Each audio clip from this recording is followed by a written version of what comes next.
I come back and I get into the mortgage business, which is every 20-year-old's dream, I'm sure, right? And so I get into the business, and I had really limited success.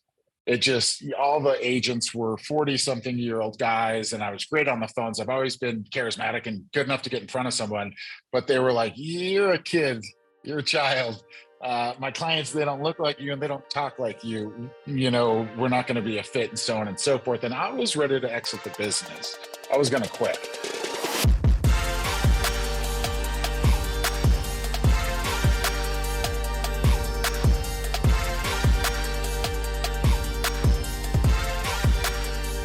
Welcome back to another episode of The Burn. I am Ben Newman, and you know how we do this every single week. We're bringing you an athlete, an entertainer, an entrepreneur, somebody in the business world that's going to share their burn and how that burn ignites their why and their purpose and causes them to show up to be disciplined, especially during the days that they just don't want to do it.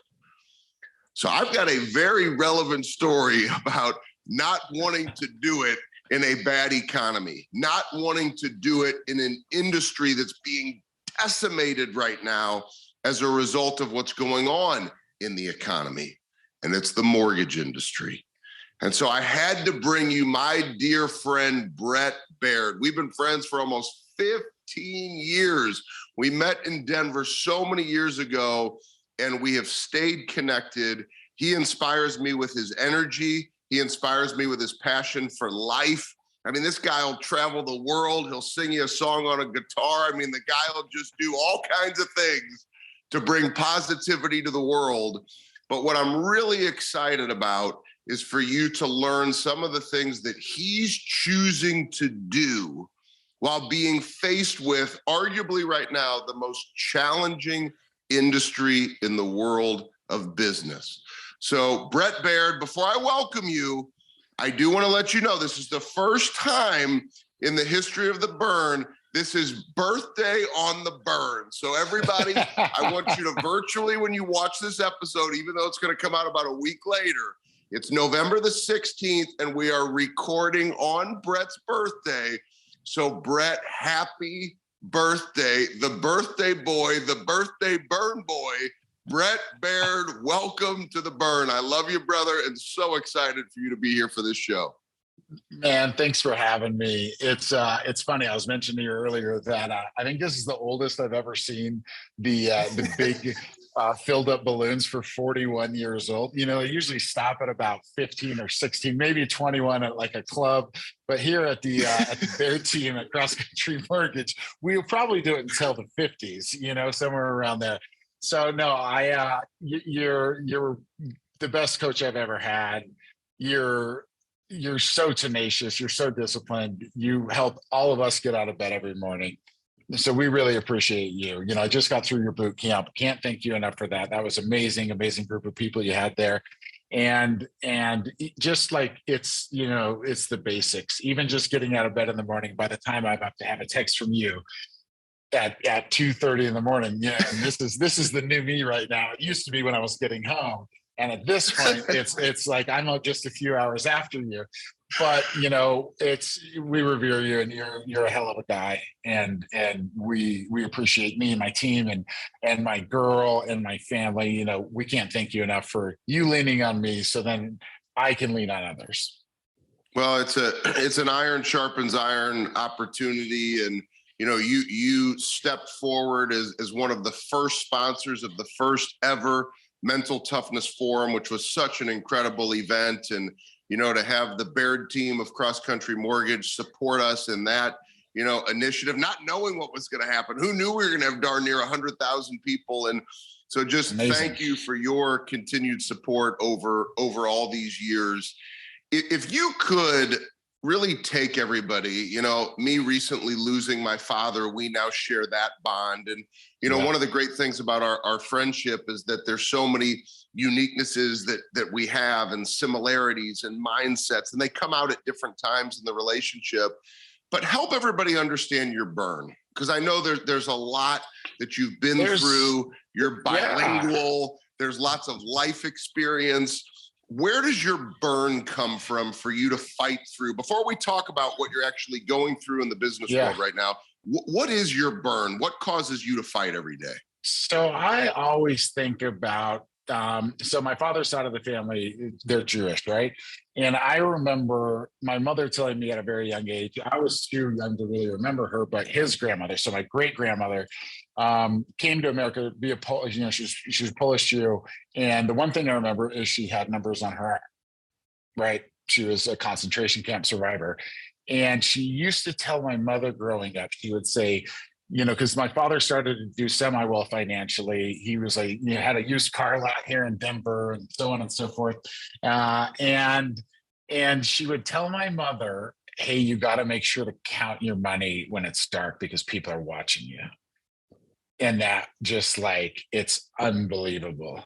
It was tragic and sad and, so many things all at once, and really real.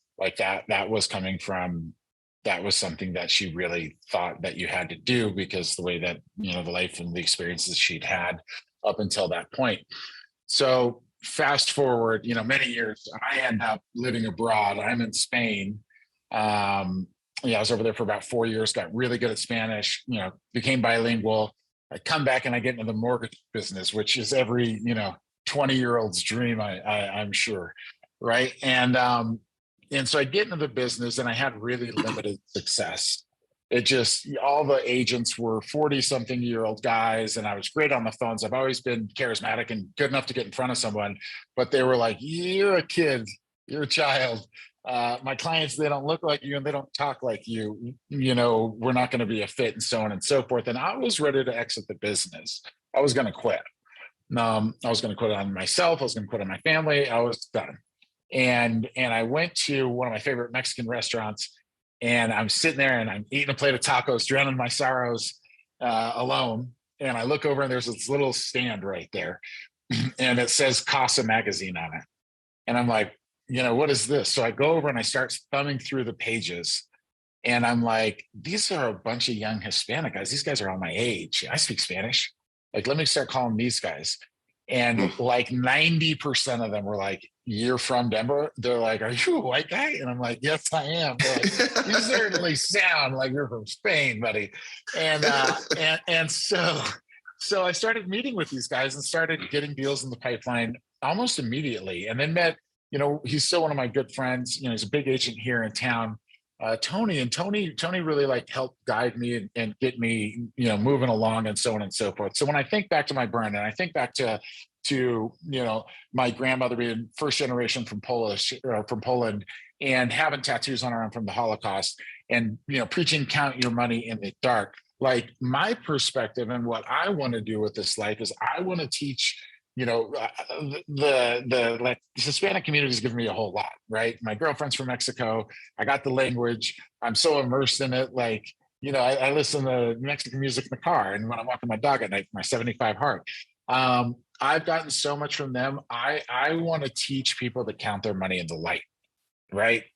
And for me, that's generational wealth. That's real estate. It's created more millionaires in America than anything else. Everyone's heard that, right? But how are you doing it, and why are you doing it? And for me, it's taking something as simple that, was from my grandmother and saying, all right, you count it in the dark because they're going to take it, to saying hey guys, let's all get together. Let's talk about this. I'm big on education and first-time homebuyers classes, getting a bunch of people room together that share common misconceptions. And, everyone's heard about all the, bad deal to a family member, people stole money from them, and really giving them the best information and hope, and teaching them how to count their money in the light. So that's kind of my story there. So let's tie something together here. I wasn't going to ask it this way, but hearing this from you and everybody getting a better understanding, I think it's a pretty cool connection. So you say, count your money in the light. Yeah. And you would never say this, but the reality is, you from a production standpoint, you're one of the top individuals walking the face of the earth to do what you do. Yet you are not immune to what's going on with the interest rates. So nobody can hide. The interest rates are up. There's a lot of people, and I want you to speak to the statistics as well, because I want you to be accurate with it, the number of people that have already, and we're like in the beginning of this, that have already left the mortgage business, they've left the real estate business. But here's what's interesting. And you don't talk a lot about money. I know you like nice things, but we both wear our black t-shirts every day. Pretty basic. Another one of the things that makes us unique and similar. But you have plenty of money in the light. And here's why I want to say it this way. You have enough money in the light to say to yourself, I'm not going to work right now. Why would I want to show up in this economy and deal with this? I'll just wait it out. I'll go to Tulum with Eunice and the kids, and we're just going to go and have fun and play on the beach. And when the rates go down, I'll come back to Denver. So you actually have the money that's in the light to take care of yourself. Why are you still showing up every day? Like, what's causing you to shift the perspective and to keep working? I mean, for God's sakes, you have, and we do coaching calls darn near every single week, yet you have a brand new board for tracking goals that was not there a week ago. So like, not only are you choosing to come to the office, but you are going all in right now. Absolutely. In an industry where everybody else is packing their bags and quitting. So let me shut up. You got to tell people, get them into your mindset of why you're attacking the way that you are. I mean, the easy thing would be to go to Tulum, right? There's a lot of overnight successes in this business. There's a lot of guys that make a lot of money. It's cool, but it's not everything. The easy thing right now would be to lay down like a sick dog and say, I've made over $1 million a year for like 11 years in a row now or something, like it's cool to do it for 10 years and then do it for 20 years, right? That's powerful. And my team knows it. I could leave tomorrow and go and, got a place in Tulum and Guadalajara, just live our lives. Well, I can't give up on them, just like I can't give up on me, just like I can't give up on my family, just like I can't give up on my realtor partners. Like right now, we got to do hard stuff. We got to do hard things. And for me, a lot of it is what time I get up. Just to go very basic molecular level, if I'm not up and in the gym first thing and sweating and moving and eating right, I can't be a fraud. You can't be a fraud in this market. You can't be a fraud in this market. Like everything's coming in, like speaking of the light, everything's out in the open right now. People are getting really exposed. Guys that, maybe did 200 million or 300 million last year and stuff like that. And everyone's my production's way down. And that's fine. But I'm sure as hell not going to quit. And I'm sure as hell not going to let my realtors quit and my team quit. I'm going to push everyone and lean on everyone harder right now because they need it more and they need me more than I've ever done in my life. That's leadership, in my opinion. It's influence, right? And it's getting other people's buy-in. I had a great conversation yesterday with one of my realtors who's in his head, and he just got married, and he's a great dude. And he's he does a couple different things. Like he's newer into real estate, and he's a server at a really high-end restaurant. I'm like, I haven't heard from you, man. I ain't seen you at the gym. What's up? No, this is hard. I'm in my head, and I'm like, what's the best version of you? You know what I mean? What's the best version of you? Let's talk through that. I'm like, even if you're not, people feel like they're failing themselves and they're failing them families right now, right? And if you're getting up and you're doing everything within your power to do the best you can, no one's going to think you're a failure, right? Like people will buy into you. And I'm more in the people business than I've ever been. Investing my time, investing, money when things are tight, leadership skills, pushing people along, making people come to workouts with me and sweat and getting people's mind right. Like all that stuff, the culmination of that is grit, right? And people right now need to be really gritty. And I think, Ed Milet said it with you recently, like people are quitting on themselves silently and one day at a time. And one day they're just going to walk into the office and then they're going to say, listen, I tried, which is the dumbest word in the world. I tried, I did my best, but did you really, right? Did you really? And I've never been this pumped up in my life. At the ripe age of 41, I think I finally figured it out somewhat, right?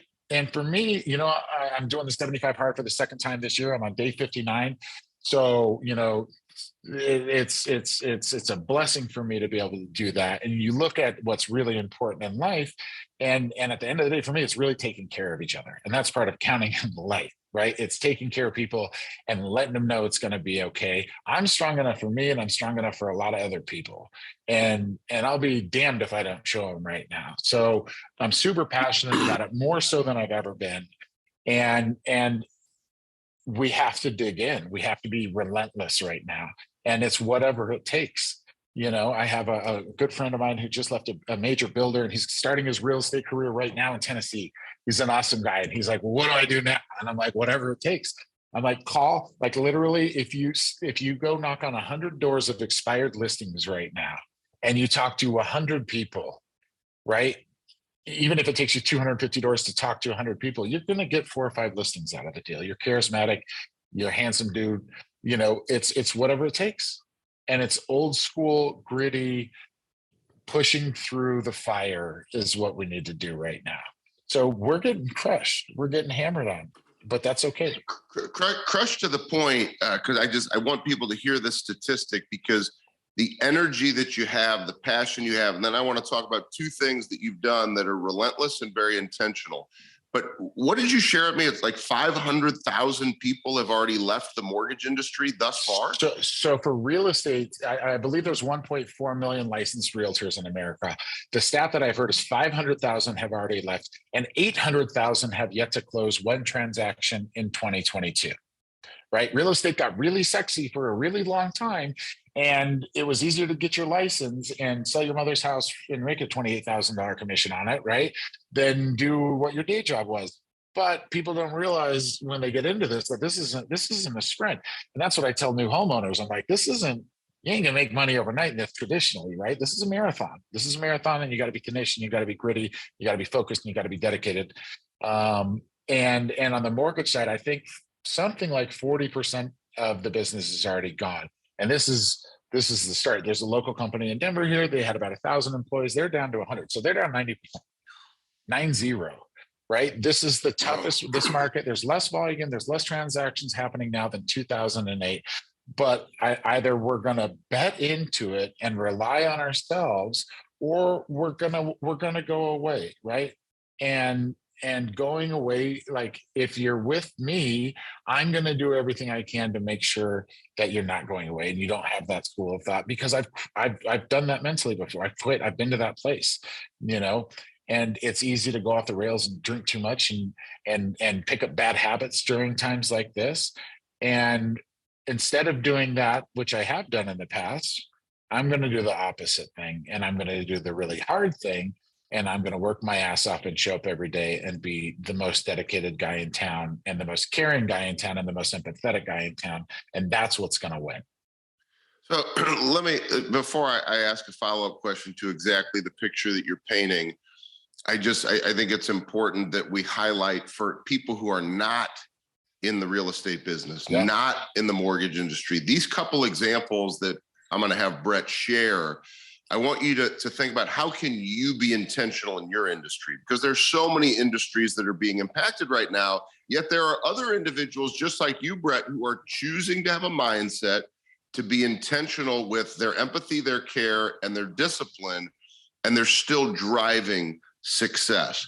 First thing that you did was you actually had said to me, you're like, hey, do you think we could do something to where like you and I quarterly get on with all the realtors that have partnered and dedicated themselves to relationships for us to serve our clients together? Can we do something to just fire them up, keep them motivated, mental toughness training? How can we pour into them? And I thought it was so unique when you had that idea and you shared that with me. And now we've been doing that. And that's an example of choosing to be intentional, because now those individuals realize it's not Brett going, hey, I really care about you and appreciate you. It's during the darkest of times when you just gave the statistics, everybody's quitting. Brett Baird was there for me, literally with his hand saying, we're going to ride this thing together. It's not, hey, call you on the other side. Like you joked, I'll be in Tulum, I'll be in Guadalajara, like, see you later. It's let's grab hands and let's walk through this together. So what caused you to have that idea, and what's causing you to continue to just pour into these relationships when people want to quit and you're helping them stay in the business? You're helping them keep food on the table. It's such a unique perspective and action that you've taken. I think it's as simple as you kept me from quitting, right? Like you kept me from quitting, and I honor that. I was not having a good time. You know what I mean? I was overweight. I was drinking too much. I was doing all kinds of stuff I shouldn't have been doing. Right. And you've always been, for 15 years now, you've been in the Brett Baird business. Right. So I'm like, all right, how can I be in all these guys? There's a bunch of realtors on this thing. How can I be in these people's business more? Like, how can I focus on these guys? What can I give them other than like, hey, let's go 50-50 on marketing dollars and stuff like that? Because anyone can do that. Anyone can do that. It's not special. It's not unique, and it's not innovative. And these times, like we're saying, they're tough. Like, imagine 9 out of 10 car dealerships just closed down. Like that's what this looks like. Give a different example from a different industry. And for us, it's super important to hear from someone. There's a zillion real estate gurus out there and coaches and so on and so forth. I specifically like you doing it and doing it with me because we can give them a different angle. You're on the sidelines with some of the most elite athletes in the world. And the mental fortitude piece of this is what's going to drive success and discipline and getting through this. So for them to hear every quarter from us, like, this is a story about whatever. This is what I said to these guys on the sidelines. This is what I'm doing for my agents and my family. This is how I'm reacting to perhaps the greatest adversity we've seen. There's less volume now than there was in 2008, right? So like, this is, I think, 25 or 30-year low on loan applications and transactions happening in real estate. Someone's still doing the business out there. I'm going to do my damnedest to make sure it's us, right? And by having their mind right, and me checking in on these, I don't even do all these guys' business. There's, one of the guys on the call, him. He's one of the biggest realtors in Denver, and he has a great relationship. That's fine. But if every 3 months we can get him on the call and get his mind right, maybe sometime we do business, and maybe we don't, but that's not the important thing. And that's people focused. That's the people business. It doesn't have to be to add another comma to my bank account. Like, I'm good. I've gotten a lot from people over the years. Now it's time I give back. And it's one way of many that me personally, I can get back and pour into these people from a different perspective than the gurus, and check me out, and I'm going to sell you on this or that or the other. There's nothing to be sold here, right? There's nothing, there's nothing to lose. There's everything to gain. And if I keep, at the end of the day, if I keep one person from calling it quits, like, I won 2022. You know what I mean? If it's one friend or a realtor that was ready to make a transition, and I'm like, just dig deeper for one more week, which you've done with me. And Gavin, my business partner and boss here, one of my best friends, he's done that for me for 14 years, right? Like, we all need that someone in our life, but it just depends on at what point are you going to be that someone for someone else. And for me, it's just time. And I love hearing these things because it's so unique, but it's so you've basically taken who you are and you're taking it to the marketplace. So rather than choosing to be fearful, rather than choosing to not take action, rather than being content, seduced by your past success to carry you to the next success when rates are better, you're choosing to be authentic, vulnerable, and giving, which is so powerful. Now, there is one thing that you have done, which I think is incredibly intentional, and I would encourage everybody, in times when you're down, find a very strategic, intentional way that you can make an impact that's needed, but also continue to drive business. And so, thinking of first-time home buyers, most people who have made tens of millions of dollars in your industry are not saying, oh, I'm going to go back and do first-time home buyers in homes that aren't $1 million, $2 million, $3 million, where you've done some extremely large loans. I mean, huge loans for amazing houses in Denver and across the country. You're now going to individuals that are literally buying those first homes You're choosing to educate those individuals. You're choosing to take Saturdays, right, when you could be watching football games and you could be relaxing, and you're choosing to educate during this time and helping people buy. Now, we know, and I shared this on one of our first quarterly calls, I said, look, people are going to refinance their houses. There may not be as many. People are going to buy homes. There may not be as many, but if you're the person who waits on the sideline, regardless of the industry that you're in, and you don't choose to take action and get into the game, you're not going to have, and you can't even have an expectation of doing any business. Yet you've decided to stay in the game, stay off the sidelines, but to almost go back to your roots of saying education for first-time home buyers. And now you have realtors that are banging down your door to say, can I partner with you? Because it's almost becoming like a trademarked process. There are some very unique things that you've identified work that other people haven't identified yet. And so it's now become a unique advantage for you that when rates go back down, I mean, you're going to be the one everybody needs to contact for jobs because you're going to need the help because of what you're choosing to do right now. So what's causing you to be this intentional to go back to those first-time home buyers? You know, getting up on a Saturday morning and cracking open a beer and watching college football is the easy thing to do, right? Me getting up at 7:30 a.m. this past Saturday, for example, and having a 9 a.m. class, an 11:30 class, and a 4 o'clock class 60 miles south of Denver in Colorado Springs, that's hard. You know, I spent probably 7 hours this weekend in front of people. I had 3 different groups going. I was in front of probably 70 clients or 70 customers with 2 different real estate agents. And the way that I'm working on this, it's for the realtors. It's not even necessarily with the realtors. We've looked at it for years, and it's old school tactics, right? So I'm getting up in front of people, I'm giving them an hour and 15 minutes and a bunch of information. And as I'm talking with them, I'm having them actively, it's the old thing where, hey, what kind of car do you drive? Oh, it's the white Tercel. Who else noticed, like, when you drive whatever car you drive, that you saw someone driving the same car down the street, right? That's kind of how I start off with this.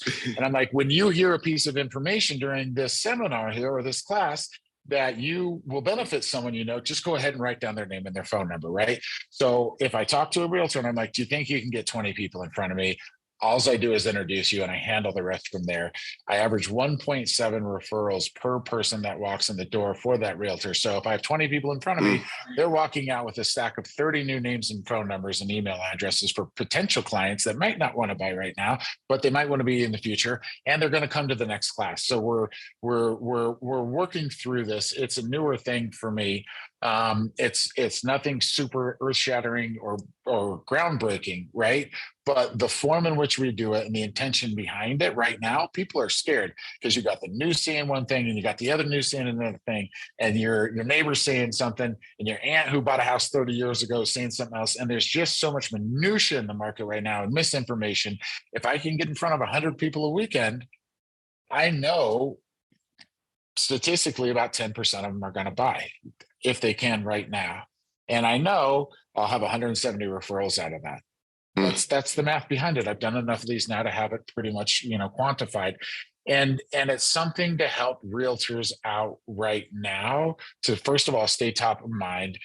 Second of all, give them something to do other than sit around and watch the ball game or, be worried about things like this. It's as much for the realtor as it is the client, having someone full of energy up in front of them. And it's funny, they're primarily in Spanish. So everyone's like, this guy, like, who is this guy, right? The funny mustache. My accent sounds more Spanish than it does Mexican. So it sounds like the old, like, translated Superman movies. It was a Spanish guy translating it. And so people gravitate towards just the goofiness of it. And at every class, people stay after and they're like, this is the best thing I've ever heard. This is amazing. Like, thank you. It might not be right now, or I'm working on this or the other, but, like, you're going to be our guy. And so again, it's like, that's door knocking for me, right? It's old school, getting in front of people, getting comfortable up there, scaling it, making a real model out of it, and making something I mean, so to speak, making chicken salad out of chicken shit. It's taking the worst market I've seen in my 19 and a half, 20-year career and putting a positive spin on it. And it's helping, at least, it's getting people off the couch. It's getting people out of their heads. It's getting realtors success that they wouldn't otherwise have. And from, a very egotistical place for me, it's making me become a better speaker. And that's something that I've wanted to be for a very long time. And I used to think I wouldn't be great at it, and now I think I'm going to be amazing at it, because it's reps, right? It's muscle memory. It's like going to the gym and lifting weights for one day, and you're like, man, I don't have a six pack. Like, okay, do it for 5 years straight, right? And you might have what you want. So it's a different take, and it's old school, and it's nothing super. I'm not about fancy, and I'm not about flashy. I'm not about a bunch of new crap. I'm about what's worked in the past, right? And getting back to me steering the ship, and not letting everyone else's feelings and everyone else's, world dictate how I'm going to show up and how I'm going to perform and how I'm going to push the people around me to perform. That's what's so unique. It's really what you're sharing. It's the perfect, and it's a beautiful example that so many of us need in so many different industries, of standard over feelings. Not allowing those feelings to dictate how you show up, but continuing to live to that standard, and also increasing the standard, raising the bar of that standard, finding new ways to conduct business. Here's how I'd like to finish. I think you've given so much for individuals who might be scared and on the sideline, or individuals who are in the game who need just that little tweak, that little change to give just a little bit more. But here's how I'd like you to finish. Balance. I always say that there are so many coaches and speakers that do the work that I do, and they say balance doesn't exist. Just work hard and take time off. And I think it's such a cop-out, because typically when you look at the example that person's setting, they lack a tremendous amount of discipline and they have no balance. So they want to bring you to the camp of balance doesn't exist. I believe balance does exist. And so one of the conversations we have almost daily via text message is pushing you physically and mentally. And you're the one choosing to do 75 hard. I never said you should do 75 hard. You're choosing to do it. You're now doing it a second time. What have you learned about yourself, and why is it important? I know you alluded to it earlier, but I think you're a great example of, in a horrible economy for people in your industry, you're choosing to show up and attack, and you're making things happen. But you're also not sacrificing balance and working out and doing things, because that'd be the easy thing. I can't work out. Look how hard it is in my business right now. Why has 75 hard been so important?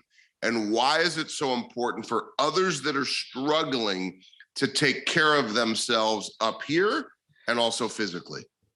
Yeah. I mean, for me, it's just been, it came to a crux, right? I did it at the beginning of the year. And the first thing I did on day 76, I was in Mexico, and, went back to my old ways and went a little off the rails and drank too much and had too much fun and so on and so forth. Right. And then I had buyer's remorse, right? Because then it's so easy to get sideways when I'm off of it. So for me right now in this world, it needs to be a world of absolutes. Right? I either check the box or I don't check the box. And it's that damn simple. And if I'm lying to someone, then I am a fraud, and I'm lying to myself, because no one's going to know whether I really worked out twice. Right. It's about, I'm less inflamed. If I got to get up and go at 3 a.m. and, hit the airport, go, do a talk somewhere, do whatever I need to do. There's no variables in my life right now. There's no noise. It's being focused. It's getting up. It's, the second workout I do every day is just walking the dog with a 45-pound vest on. It's cold as hell outside. I listen to The Burn. I listen to some Frizella. I listen to all the guys that I really admire and look up to. And it gives me mental clarity. It makes me be at peace with whatever comes my way. It makes me more in charge, and I'm not so reactionary, and I'm in a way better mood. And it helps you figure out really like who your circle is and who your clients are. And most people think that your client is your client, right? But when you look at it, Eunice is my number one client, right? And my number two client's my team. And my number 3 client's the realtor. And my number 4 client's the client. So when you get your priorities straight and you figure out who you're serving and where you really need to be and how you need to show up for those people, it's going to be a lot easier to navigate these waters, right? And they're pretty treacherous right now. And personally, very personally, if I'm not in the gym and I'm not eating right and my mind's not right and I'm not sleeping well, which, every time I wear a Whoop and, if I'm not sleeping well and booze just throws that off the rails, like I'm just a different person. I'm a different person. And you don't need to do the same thing for your whole life. Like, waking up 25 years in a row every weekend, brutally hungover, at some point, you're just like, what's next, man? Like, is this who we are forever? Or are you going to take everything you learned from 12 years of professional coaching and being, one of the bigger lenders in the industry? And am I going to squander that? What am I going to do with it? Like, what the hell are you going to do with it? Like, am I going to ride off into the sunset and hang out in Mexico and say, it was great, sayonara, good luck, team? Or are you going to use it from a place of love and discipline and leadership, real leadership, right? Because your sign on the wall can say whatever the hell you want your sign on the wall to say, right? Amen. But when it comes down to the nitty gritty and hard stuff like this, I'm all about the hard stuff right now, the hardest stuff I can figure out. And the 75 hard is just, it's a roadmap to have my mind right. And then so if my mind's right, it's much easier for me to influence others around me about, whether we're doing something or not, how to react to a situation. I'm less sparky, they're less sparky. As you can see, I got balloons. My whole office is decorated. Last year, my office wasn't decorated. And I got one card, I think, from one person. And when I made the decision January 3rd, because I was too hungover on the 1st and the 2nd of 2022, when I made the decision on the 3rd to do the first 75 hard, it kind of changed. It changed my life and it changed my, I guess, my vision of what I want things to be. And I come in and it's not about the stuff. Like, I got plenty of stuff, right? I'm a watch guy, I'm a car guy. I like fun stuff. It's the handwritten notes that I have from every team member just saying, like, man, we've never been more proud of you. Like, we love this. Like, that's like, I ain't gonna take any of the shit to the grave, right? I'll take that with me. You're gonna take your memories, right? And that was one thing, looking at my dad's life when we lost him to pancreatic about 5 years ago, 5 years in February, is you walk into that house and it's just a bunch of stuff, right? And I'm over the stuff. Like, I'm over the stuff. And now it's the influence and leadership and love that I can give people. That's what I've decided I'm going to take with me, and not the damn Lamborghini. Brett, I can't thank you enough for coming on the Burn. First ever Burn birthday episode. Man. Another big happy birthday. Here's what I would say. I'd say thank you. Thank you for being an example of what it means to step into the fire when it's really uncomfortable. To step into the fire when you look back, you really didn't want to, but you made a choice to do it. And then as a result of that and showing up every day and stacking days, the byproduct, it's not the continuing to make money, it's those handwritten notes. It's the strong relationships with the realtors. It's keeping the realtor in the business. And so for those of you listening, I hope you understand the level of giving and serving and intentionality that Brett is showing up with, which can have a huge impact on your life. In addition, the 75 hard, brother, you're making 41 look good. So thanks, you're holding on tight in your old age, and I appreciate the opportunity to be part of your journey. Your relationship means so much to me, and I love you, brother. I appreciate you, and thank you so much for coming on the Burn. Thanks for having me. This was I wanted to do this for a long time, and I couldn't have picked a better day to do it. So thanks so much for having me. Well, you made a difference in a lot of people's lives today, brother, and I appreciate you. Thanks, man. But For those of you watching this episode, please share this with somebody. This is now your opportunity to pay it forward, to connect with somebody who's sitting there on the sideline, the person who's scared, the person who doesn't want to step into the fire, the person who's maybe become disconnected from the things that are most important that happen when you go all in your business and your life. Brett is an example of that for us. So please share this with somebody who needs it. This has been The Burn. You know, every single week we're bringing you different perspective. Today was one hot, big birthday burn. Brett, once again, we appreciate you. Until next week, let's keep fighting together.